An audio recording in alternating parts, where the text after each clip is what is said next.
central Los Animas County in southeastern Colorado until 5:15 p.m.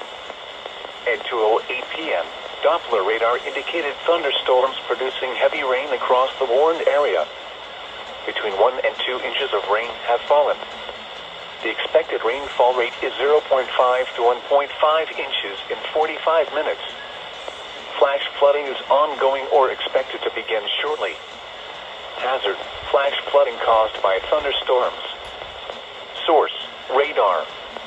Impact: flash flooding of small creeks and streams, urban areas, highways, streets, and underpasses, as well as other poor drainage and low-lying areas.